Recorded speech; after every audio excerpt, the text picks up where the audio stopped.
Basically, if I had treated the people who were plotting on me the same way they treated me, they would all be dead, because my friends would have killed them all. They would have hunted them down and shot them dead. They would have shot them dead at their work. They would have shot them dead in their parking lot. They would have shot them dead while they sleep in their home. They would have shot them dead while they're in the shower, while they're watching TV. They would have shot them dead while they were armed in their front doorstep expecting to be shot dead. They would have all been killed. Firing squads, hit squads, fully automatic weapons, sidearms, small arms fire, you name it.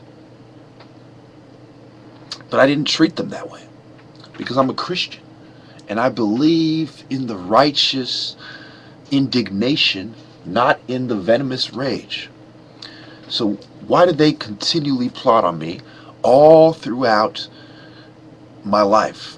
And why did they come up short of God's glory? Why did they lack the insight and the principles of fair play? You know, people like this, they say, okay, fair play is from a time long ago. That's like saying mankind is from a time long ago. That's irrelevant. We've been here this whole time. So has God. So has fair play.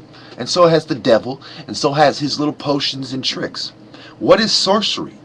Sorcery is, making a pill that controls somebody's minds and gives a desired effect. Sorcery is a witch's brew, which, you take in the form of alcohol, which is also controlled by the big the mega companies which are under the Freemasons, like Miller, like Budweiser, okay, Crown Royal. What are we talking about here? We're talking about the liquor, the alcohol, the beer, the beverage promotion of the New World Order. Remember I showed you the Snapple, it pays taxes to the Zionists, the kosher tax?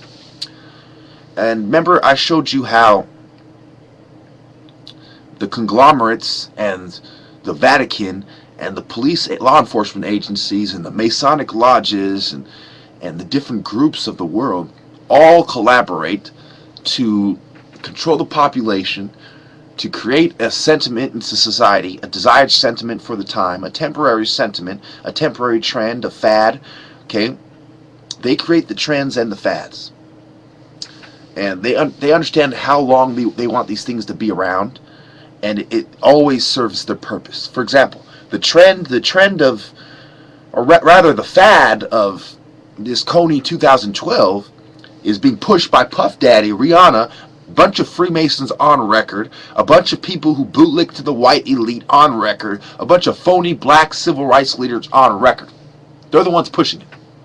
Because they know the real problems that face the black community, like abortion, like STDs, like drugs, and gang violence.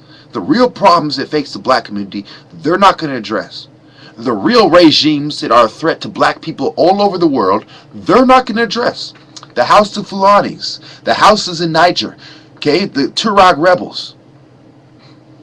Now that Gaddafi's gone, no one is guiding their anger, and they're just lashing out in vain, and they're getting persecuted, and they're fighting back.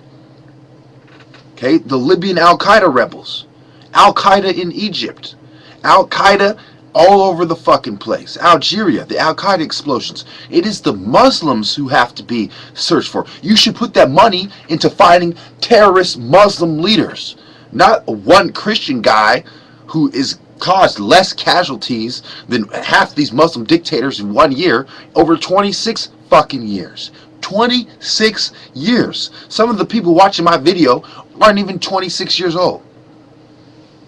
So, you're going to sit there like a bunch of bootlicking fucking scum and pretend like the Christians are the fucking problem. Oh, there's Christian fanatics in Africa too.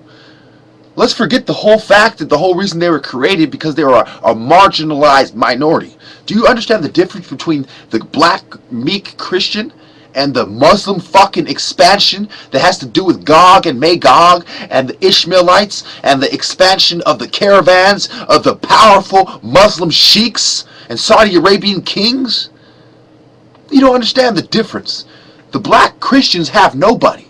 The white Christians are all part of the racist white power structure, siding with the white Zionist Jews. On record, the Eastern European Ashkenazi Jews has nothing to do with the ancient Jews. Nothing. Converts. Yids. Now, the black Christians have nobody but ourselves. So any extremism coming from black Christians has to be considered as self-defense. And any extremism, any extreme fanatics, and any fanaticism coming from the Muslim communities has to be considered as part of a push of the Islamic expansion into Africa. Thank you.